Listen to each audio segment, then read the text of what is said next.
Friends, good morning. आज हम पढ़ेंगे डीसी सर्किट का थर्ड पार्ट, जो कि फर्स्ट चैप्टर है आपके बेसिक इलेक्ट्रिकल में।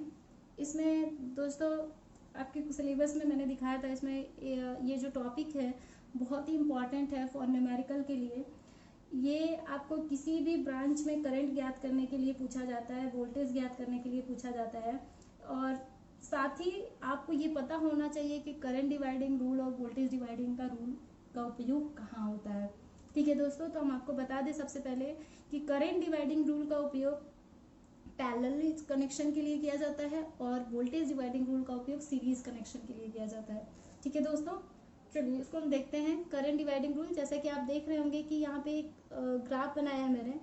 यहाँ पे जो करंट आपकी आई जा रही है वो डिस्ट्रीब्यूट हो रही है। I1 और I2 कनेक्शन पैरेलली है, इसलिए आपका करंट डिस्ट्रीब्यूट हो रहा है R1 और R2 रेजिस्टेंस में। तो देखिए दोस्तों, करंट इन एनी ब्रांच, किसी भी शाखा में आपका करंट फाइंड करना हो तो उसके लिए हम फॉर्मूला ज्ञात करते हैं। क्या होता है?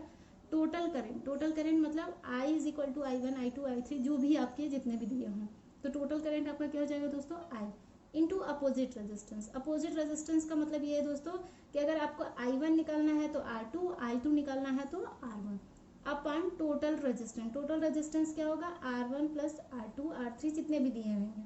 तो देखिए फॉर्मूला क्या बन जाएगा आपका? I1 करंट निकालना है तो I1 is equal to total current into opposite resistance. I1 के लिए अपोजिट रेजिस्टेंस क्या है दोस्तों? R2 अपन R1 प्लस R2। I2 निकालना है तो total current into opposite resistance R1 upon R1 plus R2। वैसे ही दोस्तों वोल्टेज डिवाइडिंग रूल निकालना है तो वोल्टेज डिवाइडिंग रूल के लिए देखिए यहाँ पे 3 रेजिस्टेंस हमने दिया है, जो कि तीनों के तीनों सीरीज में कनेक्ट है, आपको दिख रहा होगा। तो इसके लिए अगर आपको वोल्टेज फाइंड करना हो तो voltage in any branch is equal to formula, एक छोटा सा फॉर्मूला जो आपको याद होना चाहिए बस। तो क्या हो जाएगा? टोटल वोल्टेज यानी V इंटू सेम रेजिस्टेंस। अब जैसे V1 निकालना है तो सेम रेजिस्टेंस R1, V2 निकालना है तो R2, V3 निकालना है तो R3 अपन टोटल रेजिस्टेंस। तो जितने भी आपके नंबर ऑफ रेजिस्टेंस दिए R1 R2 R3 R4, ठीक है। तो V1 is equal to total voltage V into same resistance R1 upon R1 plus R2 plus R3, क्योंकि 3 रेजिस्टेंस है। फिर V2 निकालना है तो total voltage into same resistance अपन R1 plus R2 plus R3। वैसे V3 निकालना है तो V इंटू R3 फिर अपन R1 प्लस R2 R3। चलिए दोस्तों, इसको आपने इसका फॉर्मूला देखा, इसको समझ लिया। अब हम कुछ सर्किट लेते हैं जिसमें कि हम अप्लाई करके देखते हैं कि कैसे वोल्टेज डिवाइडिंग रूल और करंट डिवाइडिंग रूल को हम अप्लाई करते हैं। तो कुछ एग्जांपल लेते हैं, कुछ न्यूमेरिकल सॉल्व करते हैं दोस्तों।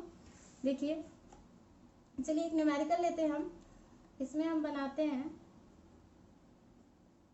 एक हम 5 ओम का रेजिस्टेंस लेते हैं, एक 4 ओम का रेजिस्टेंस लेते हैं, एक 20 ओम का रेजिस्टेंस लेते हैं, एक 6 ओम का रेजिस्टेंस लेते हैं, और ये आपका हम ले लेते हैं 24 वोल्ट का। क्लियर है दोस्तों? तो देखिए 24 वोल्ट का, अब ये वोल्टेज है, हमेशा इसके पॉजिटिव से करंट आपका फ्लो करेगा, है ना। तो यहाँ पे जो करंट होगा वो I होगा, और इसमें जो करंट होगा वो I2, और इसमें जो करंट होगा I1। क्लियर है दोस्तों? तो अब देखिए इसके अकॉर्डिंग देखेंगे दोस्तों, तो ये दोनों आपके कनेक्शन सीरीज है। सीरीज है ना, तो क्या हो जाएगा? 4 प्लस 6 इज इक्वल टू 10 हो जाएगा। तो इसको हम सर्किट को सिंप्लीफाई करके इस तरीके से बना सकते हैं। बहुत ही इजी है दोस्तों, बहुत ही अच्छे से समझ में आएगा। वीडियो को ध्यान से देखिए बस। ये हो जाएगा आपका 10। क्लियर है दोस्तों? फिर देखिए इसके अकॉर्डिंग अगर इन दोनों को देखेंगे तो ये दोनों पैरेलली हैं, तो इनका पैरेलल कनेक्शन हम सॉल्व कर लेंगे। तो क्या हो जाएगा? R equivalent R1 into R2 upon R1 plus R2। तो क्या हो जाएगा? 20 इंटू 10 अपॉन 20 प्लस 10। तो ये क्या हो जाएगा? 200 अपॉन 30 और 20 अपॉन 3। इसको दोस्तों देखिए सिंप्लीफाई करके आप और भी इजी बना लिए, इस तरीके से बन जाएगा, और ये आ जाएगा आपका 20/3 ओम, ये 5 ओम, और ये 24 ओम। क्लियर है दोस्तों? चलिए अब इसको और भी आसानी से सॉल्व कर सकते हैं। अब देखिए इसके अकॉर्डिंग ये दोनों कैसे हैं? सीरीज है, तो इसको सीरीज में सॉल्व कर लीजिए। ये क्या हो जाएगा? 3 15 प्लस 20, ये क्या हो जाएगा? 35/3 ओम। तो देखिए आपको क्या मिल गया?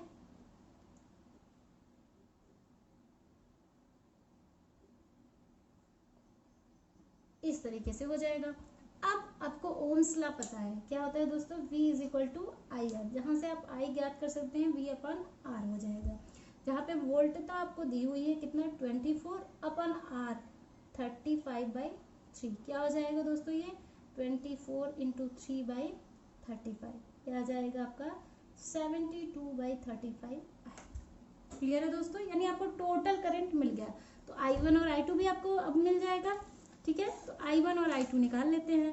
देखिए I1 निकालने के लिए I1 का फॉर्मूला क्या निकाला है, total current into opposite resistance. तो क्या हो जाएगा, यहाँ पे देख लीजिए, ये है आपका R1, ये आपका R2। तो I1 निकालने के लिए इसमें I1 करंट जा रही थी, तो R2 लेंगे, तो R2 upon R1 plus R2। ठीक है दोस्तों, तो क्या हो जाएगा ये, देखिए I कितना निकाला है, अभी आपने निकाला है 72/35, R2 यहाँ पे देख लीजिए, R2 कितना है 20, तो ये हो जाएगा आपका 20, और यहाँ पे हो जाएगा 20 + 10, तो ये हो जाएगा आपका 72/35 इंटू 30, ये कट जाएगा, ये भी कट जाएगा, 3 2 जा 6, 3 4 जा 12, ये आ जाएगा 48/35 एम। क्लियर है दोस्तों, यानी I1 की वैल्यू आपको मिल गई। वैसे ही आप I2 की वैल्यू निकाल लीजिए। तो I2 के लिए क्या हो जाएगा, I into R1 upon R1 plus R2, तो I सेम होगा, इंटू R1 क्या हो जाएगा 10 हो जाएगा, और यहाँ पे क्या हो जाएगा 20 + 10, तो क्या हो जाएगा ये 72 इंटू 10 अपॉन 35 इंटू 30, ये इससे कट जाएगा, ये इससे कट जाएगा, तो ये 3 2 जा 6, 3 4 जा 12, यानी 24/35। क्लियर है दोस्तों। अब देखिए, अब आप इसे चेक भी कर सकते हैं कि जो टोटल करंट आया है वो आपका सही है या गलत। तो टोटल करंट कैसे चेक कर सकते हैं, I इज इक्वल टू आपको पता है क्या होता है, I1 प्लस I2। तो I1 देखिए कितना आया है 48/35, और प्लस I2 देखिए कितना आया है 24/35। इसको ऐड कर दीजिए, डिनोमिनेटर दोनों का सेम है, इसलिए 35, इसको ऐड कर लीजिए, तो 8 4 कितना हो जाएगा 12, 1 कैरी चला गया, 4 2 6 7 आ गया दोस्तों। यानी आपने चेक भी कर लिया कि जो टोटल करंट आपका I आया है वो आपका सही है। ठीक है दोस्तों, तो आपने देखा ये एग्जांपल था करंट डिवाइडिंग रूल के लिए। अब चलिए ऐसे ही हम देख लेते हैं वोल्टेज डिवाइडिंग रूल के लिए, एक एग्जांपल और देख लेते हैं हम। वोल्टेज डिवाइडिंग रूल के लिए एक सर्किट ले लेते हैं हम। अब वोल्टेज डिवाइडिंग रूल है, तो जाहिर सी बात है कि इसमें जो सर्किट होंगी, उसमें जो ग्राफ होंगे वो सब सीरीज में कनेक्ट होंगे, R1 R2 R3, 5 ओम 2 ओम और 3, ये है दोस्तों। इसमें अब अप्लाई करना है आपको वोल्टेज डिवाइडिंग रूल, आपको दिख रहा है।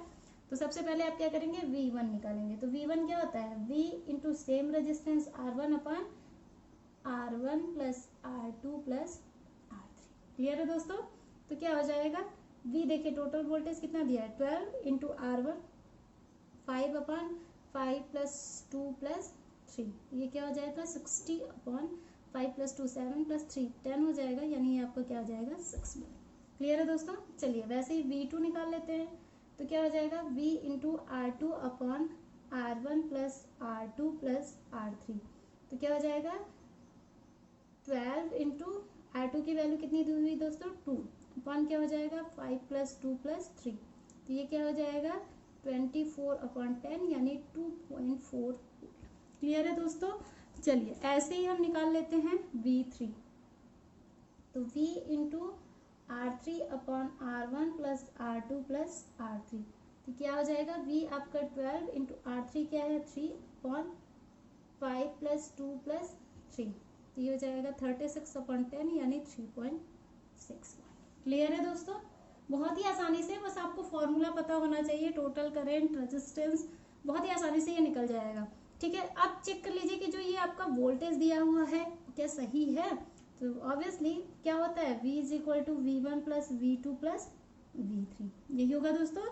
तो देखिए V1 आपका कितना आया है 6 प्लस V2 कितना है 2.4 प्लस V3 कितना है 3.6, तीनों को ऐड करिए, तो 6 + 4 कितना हो जाएगा 10, 1 कैरी चले, 6 + 2 8 + 3 11 और 1 12, तो ये आपने चेक भी कर लिया कि जो आपकी सर्किट में वोल्टेज दिया हुआ है टोटल वोल्टेज, वो आपका वोल्टेज V1 V2 V3 आ रहा है, वो उसके इक्वल आ रहा है। क्लियर है दोस्तों? बहुत ही अच्छे से क्लियर हुआ होगा। चलिए एक न्यूमेरिकल और देते हैं जिसमें आपको ये तो दिया रहे, करंट तो दिया रहेगा लेकिन वोल्टेजता नहीं दी रही होगी, लेकिन आपको फाइंड करना है वोल्टेज डिवाइडिंग रूल के ही अकॉर्डिंग। देखिए कैसे निकालना है। ये आपका कोई दिया है 2 एम्पियर, ये फिर से वही 5 ओम 2 ओम 3 ओम मान लेते हैं, लेकिन वोल्टेजता आपको नहीं दिया है। तो कैसा सॉल्व करेंगे आप? अब तो आप डायरेक्ट V1 V2 V3 नहीं निकाल सकते हैं, क्योंकि आपको सबसे पहले टोटल वोल्टेज चाहिए। तो वोल्टेज निकालने के लिए दोस्तों बहुत ही इजी ट्रिक है, ध्यान दीजिए। सबसे पहले आप देखिए क्या दिया हुआ है आपको, I दिया है। तो I कितना है आपका 2 एम्पियर। उसके बाद R निकाल लीजिए। तो R कितना है दोस्तों, 5 + 2 7 + 3 10 ओम। अब आपको ओम्स लॉ पता है दोस्तों, V = I है। तो I कितना है 2 और R कितना है 10। तो यहाँ से निकल जाएगा V = 20। अब आप आसानी से V1 V2 V3 निकाल सकते हैं। क्लियर है दोस्तों? चलिए अब आपको हम एक न्यूमेरिकल देते हैं जो आप सॉल्व करके हमको कमेंट में जरूर बताइएगा। वीडियो कैसा लगा ये भी बताइएगा हमें। चलिए देखिए आपके लिए होमवर्क है दोस्तों, आप इसे सॉल्व करिए और आप अपने बेसिक इलेक्ट्रिकल के बुक से भी सॉल्व करते रहिए न्यूमेरिकल। ये है आपका 3 ओम, ये आपका 1 ओम, ये आपका 2 ओम, यहाँ पे भी एक रेजिस्टेंस है 2 ओम, और ये है आपका 5 ओम। ठीक है दोस्तों, अब इसको थोड़ा सा बता देते हैं हम। इसमें जो वोल्टेज लगी इसमें एक करंट जाएगी, वो करंट क्या होगी I। यहाँ पे करंट आपकी जो है डिस्ट्रीब्यूट हो जाएगी, इसमें हो जाएगी I2, इसमें हो जाएगी I। आपको निकालना है। क्लियर है दोस्तों? ओके दोस्तों, आई होप आपको बहुत ही अच्छे से ये क्लियर हुआ होगा, करंट डिवाइडिंग रूल और वोल्टेज डिवाइडिंग रूल। चलिए आगे बढ़ते हैं नेक्स्ट टॉपिक पे। हम पढ़ते हैं KVL और KCL, है ना दोस्तों। तो ये है आपका नेक्स्ट टॉपिक, किरचॉफ के नियम, किरचॉफ लॉ। दोस्तों किरचॉफ एक वैज्ञानिक का नाम था जिन्होंने 2 अलग अलग नियम दिए, जिसका नाम है KVL और KCL। आप देखेंगे भी, देखिए जैसे विद्युत परिपथ को हल करने संबंधी किरचॉफ के 2 नियम हैं। किरचॉफ का धारा नियम, यानी इसे कहते हैं किरचॉफ करंट लॉ, और इसे शॉर्ट फॉर्म में हम KCL जानते हैं। सेकंड है आपका किरचॉफ का वोल्टता नियम, किरचॉफ वोल्टेज लॉ, जिसे शॉर्ट फॉर्म में हम क्या कहते हैं दोस्तों, KVL। चलिए सबसे पहले हम देखते हैं किरचॉफ का धारा नियम, KCL क्या होता है। इस नियम के अनुसार विद्युत परिपथ के किसी संधि पर धाराओं का बीजगणितीय योग 0 होता है। ठीक है, इस जो धारा नियम होता है दोस्तों, इसमें अगर कोई संधि है उस पर धाराओं का जो बीजगणितीय योग होता है वो हमेशा क्या होता है, 0 होता है। अर्थात संधि पर आने वाली धाराओं का योग संधि से दूर जाने वाली धाराओं के योगफल के बराबर होते हैं। कहने का मतलब ये है कि जो आपका नोड है, उस नोड से जो करंट है आपका अगर पास आ रही है और दूर जा रही है, तो दोनों का अगर योगफल ज्ञात करेंगे तो आप देखेंगे कि हमेशा क्या आएगा, बराबर आएगा। ठीक है, अतः KCL के अनुसार किसी भी संधि पर समीशन I = 0, समीशन योगफल को प्रदर्शित करता है, योगफल को दर्शाता है। जैसे कि आप देख भी सकते हैं दोस्तों, यहाँ हमने एक फिगर लिया है, ये आपका संधि है। ठीक है, आप देखिए इसमें जो I1 करंट है वो इसके पास जा रहा है, लेकिन I3 करंट इससे दूर जा रहा है। वैसे ये I2 करंट इसके पास आ रहा है और I4 दूर जा रहा है ना दोस्तों। तो जो पास जा रहा है हम उसे मान लेते हैं पॉजिटिव, और जो दूर जा रहा है उसे हम मान लेते हैं निगेटिव। जैसा कि आप देखिए यहाँ पे प्लस I1 जो है पास जा रहा है इसलिए हमने प्लस लिया है, I2 भी पास आ रहा है इसलिए हमने प्लस लिया है, I3 दूर जा रहा है इसलिए हमने निगेटिव लिया है, और I4 भी दूर जा रहा है, निगेटिव लिया है। जब आप इसको सॉल्व करेंगे, पक्षांतर करेंगे, तो देखेंगे I1 + I2 = I3 + I4। ये दोनों ही आने वाली करंट और जाने वाली करंट, दोनों का योगफल क्या होगा, हमेशा इक्वल होगा। क्लियर है दोस्तों? चलिए आगे बढ़ते हैं। अब देखिए, माना किसी संधि, कोई संधि जो नोड हमने माना था वो क्या है, ए पर I1 और I2 धाराएं आ रही हैं। जैसा कि आपने अभी पीछे देखा फिगर में कि I1 और I2 धाराएं आ रही हैं और I3 और I4 धाराएं संधि से दूर जा रही हैं, तथा यदि आने वाली धाराओं को प्लस चिन्ह तथा संधि से दूर जाने वाली धाराओं को निगेटिव चिन्ह से निरूपित किया जाए, तब KCL के अनुसार संधि A पर धाराओं को बीजगणितीय योग के 0 के बराबर कहा जाता है। ठीक है, आने वाली और जाने वाली उनका योग निकालना है। तो समीशन I = क्या होगा, 0। तो प्लस I1 और I2 क्या हो रही थी दोस्तों, आ रही थी इसलिए हम प्लस ले रहे थे, और I3 और I4 जो है दूर जा रही है इसलिए माइनस ले रहे हैं। इसको सिंप्लीफाई कर लिए इस तरीके से, तो क्या मिल जाएगा आपको lastly I1 + I2 = I3 + I4। चलिए, संधि पर आने वाली धाराओं का योग बराबर संधि से दूर जाने वाली धाराओं का योग, दोनों ही इक्वल होंगे। अब एक नोट है दोस्तों, जैसे आपने किरचॉफ का करंट लॉ तो पढ़ लिया, अब आपसे कोई पूछ ले कि किरचॉफ का धारा नियम किस सिद्धांत पर आधारित है, ठीक है दोस्तों, तो आपको ये पता होना चाहिए कि जो किरचॉफ का धारा नियम है वो आवेश के संरक्षण सिद्धांत पर आधारित है, ठीक है दोस्तों। तो सबसे पहले आप किरचॉफ का नियम क्या, कितने नियम होते हैं, 2 नियम होते हैं, कौन कौन से, केवीएल और केसीएल। आपने क्या देखा, केसीएल, केसीएल में क्या देखा आपने कि जो संधि है, संधि से जो करंट आपकी पास आ रही है और जो दूर जा रही है, वो उसका जो बीजगणितीय योगफल है वो दोनों के इक्वल होंगे, ठीक है। उसके बाद आपसे कोई पूछे कि किरचॉफ का धारा नियम किस सिद्धांत पर आधारित है, तो आप बता सकते हैं आसानी से आवेश संरक्षण के सिद्धांत पर। चलिए आगे देखते हैं, किरचॉफ का वोल्टता नियम, केवीएल।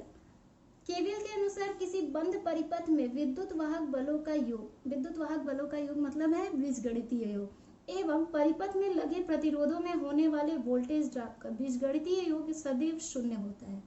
अर्थात किसी बंद परिपथ में केवीएल के अनुसार summation EMF plus summation IR drop = 0। IR drop क्या होता है दोस्तों, जो कि जिसमें किसी भी सर्किट में रेजिस्टेंस लगा होता है उसका जो वोल्टेज ड्रॉप होता है पॉजिटिव या नेगेटिव हमेशा समान होता है, इसलिए हम क्या कहते हैं, समीशन IR ड्रॉप = 0। चलिए अब देखिए किरचॉफ का वोल्टता नियम, जैसे आपसे कोई पूछे किरचॉफ का धारा नियम, वैसे ही आपसे कोई पूछेगा किरचॉफ का वोल्टता नियम किस सिद्धांत पर आधारित है, तो आप बताएंगे ऊर्जा संरक्षण, जो कभी नष्ट नहीं होता, ठीक है दोस्तों। किरचॉफ का वोल्टता नियम ऊर्जा संरक्षण के सिद्धांत पर आधारित है। चलिए इसको भी समझ लेते हैं। देखिए दोस्तों, एक सर्किट लिया है हमने जिसमें एक बैटरी लगा है, एक रेजिस्टेंस R1 है, दूसरा रेजिस्टेंस R2 है।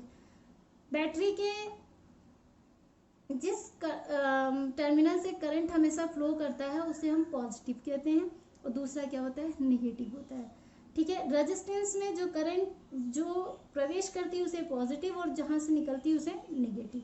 तो इस तरीके से हम देखिए चिन्ह को मान लेंगे, plus minus plus, plus minus, plus minus.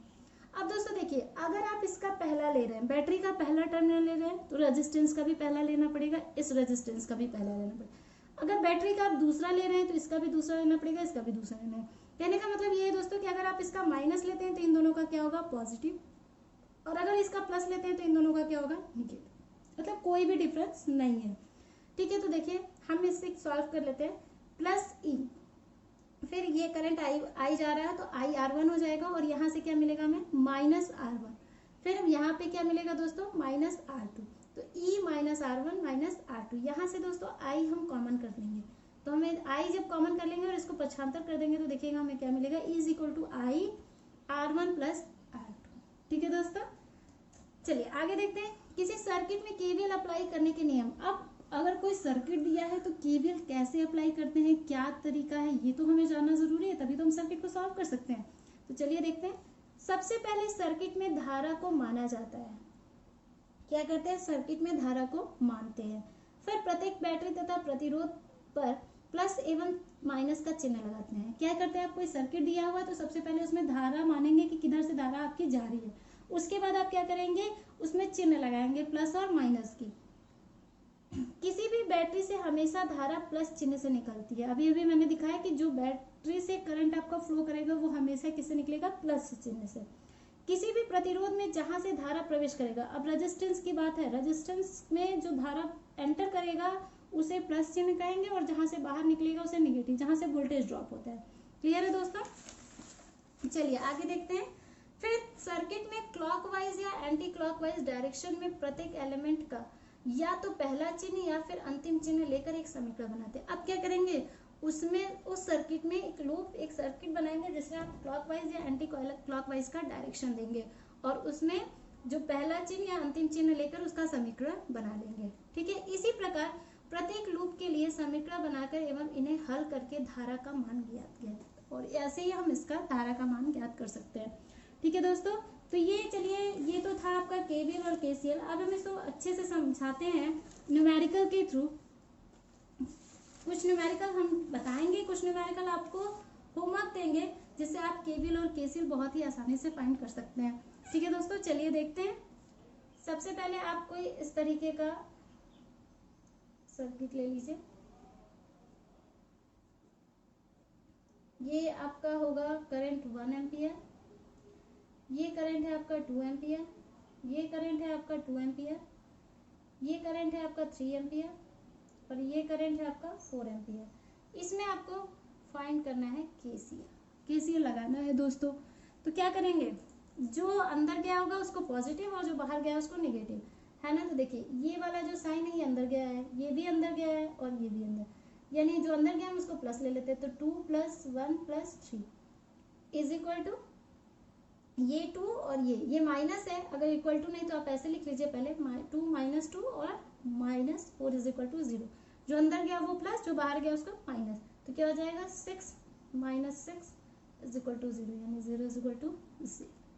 इस तरीके से आप केसीएल निकाल सकते हैं। ठीक है दोस्तों, एक और तरीका है, ऐसे भी निकाल सकते हैं, वरना इसको इस तरीके से भी सॉल्व कर सकते हैं आप। ये जो है इसको जब आप इक्वल टू के उधर ले जाएंगे तो देखेंगे कि ये क्या बन जाएगा 2 + 4 यानी 6 इज इक्वल टू 6। तब भी दोनों ही कंडीशन में ये जाने वाली धारा और आने वाली धारा के इक्वल ही होगा। क्लियर है दोस्तों, चलिए आगे बढ़ते हैं। एक हम केवीएल का न्यूमेरिकल देखते हैं। ये इस तरीके से हम ले लेते हैं एक 10 ओम का रेजिस्टेंस, यहाँ पे ले लेते हैं एक 10 ओम का रेजिस्टेंस, यहाँ पे 20 ओम, ये है आपका 60 वोल्ट की बैटरी, एक यहाँ बैटरी लगी हुई है 30 वोल्ट की। क्लियर है दोस्तों, और यहाँ पे एक रेजिस्टेंस लगा दीजिए 20 ओम का। चलिए इसको देखते हैं। तो सबसे पहले क्या करते हैं दोस्तों, करंट का डायरेक्शन दिखाते हैं। तो इसे देखिए करंट जाएगा तो यहाँ पे जो करंट होगा वो क्या, कौन सा करंट होगा I1, और इससे जो करंट जा रही होगी वो करंट क्या होगा I2, और इसमें जो करंट जाएगी वो क्या होगा I1 + I2। क्लियर है दोस्तों। अब उसके बाद एक लूप बना लेते हैं। लूप आपको पता ही होगा, ये हो गया आपका लूप फर्स्ट, ये हो गया लूप सेकंड। तो सबसे पहले हम लूप फर्स्ट की बात करते हैं।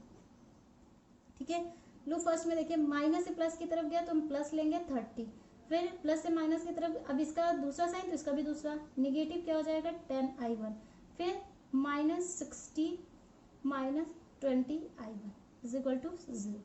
तो देखिए 30 60 कितना हो जाएगा -30, और ये हो जाएगा -30I1 इज इक्वल टू 0। इसको सॉल्व कर लीजिए, ये माइनस है तो उधर जाएगा तो plus, I1 is equal to आपको क्या मिल जाएगा -1।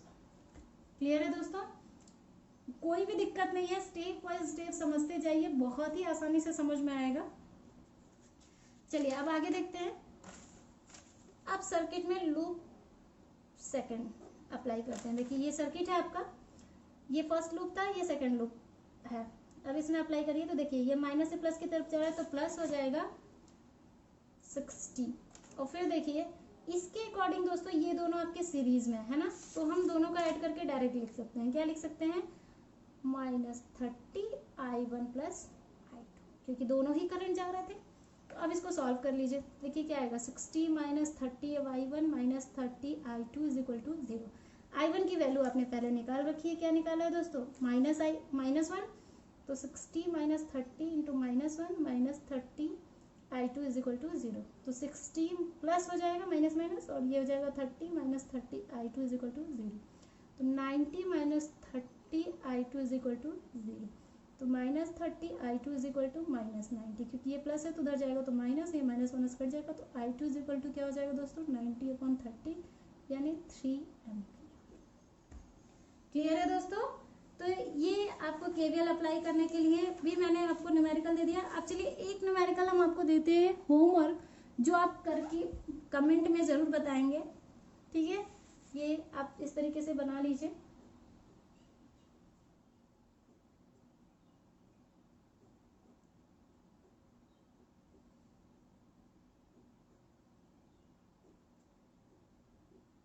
देखिए ये आपका जो है 100 वोल्ट का है, ये 150 वोल्ट है, ये 2 ओम का रेजिस्टेंस है, ये भी 2 ओम का रेजिस्टेंस है, ये 100 ओम का रेजिस्टेंस है।